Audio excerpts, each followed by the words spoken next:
ইন্নাহু লাকুম আদুউম মুবিন। হে ঈমানদারগণ, হে পরহেজগারগণ, ইয়া আইয়ুহাল্লাযীনা আমানু, হে ঈমানদারদেরকে আল্লাহ তাআলা ডাইকে বলেন, আমানু দুখুলু, তোমরা প্রবেশ করো, ফিসসিলমি, তোমরা ইসলামের মধ্যে প্রবেশ করো পরিপূর্ণভাবে। ইসলামের মধ্যে আল্লাহ তাআলা পরিপূর্ণভাবে প্রবেশ করতে বলেছেন কাদেরকে? ঈমানদারদেরকে। কাদেরকে? ঈমানদারদেরকে পরিপূর্ণভাবে প্রবেশ করার জন্য আল্লাহ তাআলা বললেন, আল্লাহ বললেন যে তোমরা পরিপূর্ণভাবে ইসলামের মধ্যে প্রবেশ করো।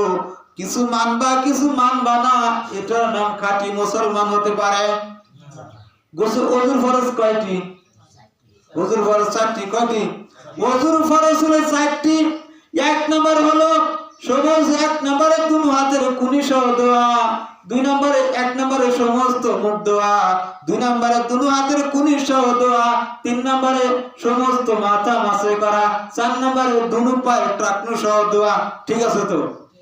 কথা বলেন না? ঠিক আছে না? ওযুর ফরজ হলো 4টি, 3টা আপনি আদায় করেছেন, একটা আদায় করেন নাই, ওযু হয়েছে।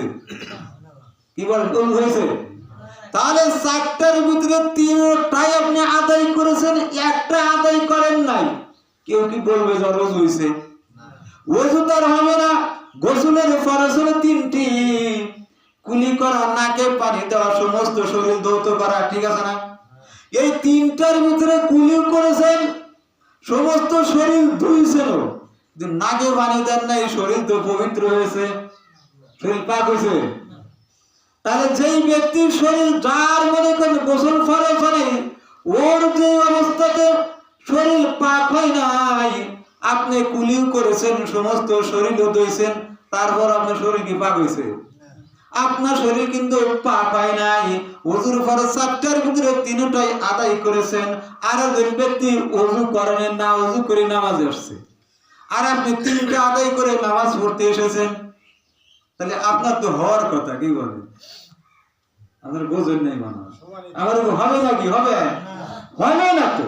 কারণ আমি 4টার ভিতরে মনে করেন আমি মুখ ধুই নাই, বাকিটি করছি, আবার আমি মুখও ধুইছি, হাতও ধুইছি, পাও ধুইছি, কিন্তু মাথা মাছে করি নাই।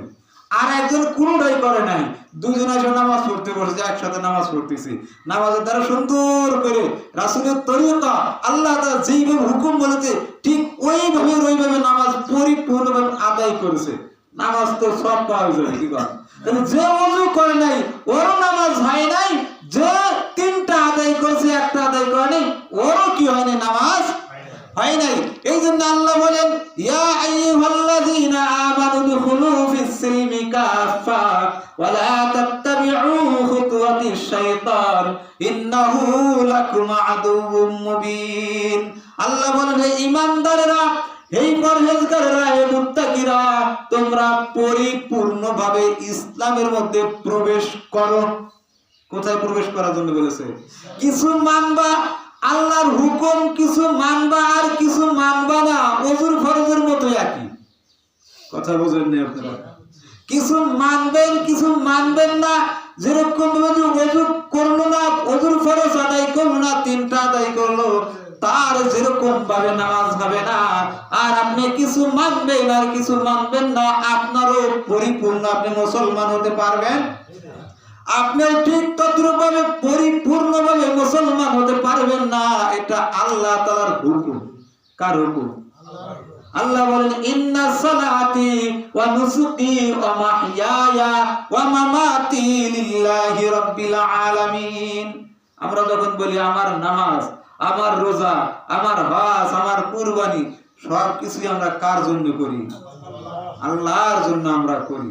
তাহলে যে আল্লাহর জন্য যে আমরা করি, আল্লাহ বলেছেন, ইন্না আ'তাইনাকাল কাউসার, হে রাসূল, আমি আপনাকে কাউসার দান করলাম। কি দান করলেন আল্লাহ তাআলা? রাসূল সাল্লাল্লাহু আলাইহি ওয়াসাল্লামকে আল্লাহ তাআলা কাউসার দান করলেন। এই কাউসার অন্য কাউকে দেওয়া না, শুধু আমাদের নবী সাল্লাল্লাহু আলাইহি ওয়াসাল্লামকে দেওয়া হয়েছে। সুবহানাল্লাহ।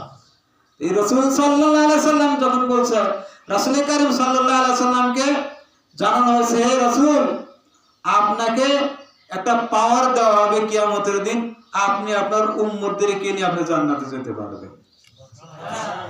রাসূলের উম্মত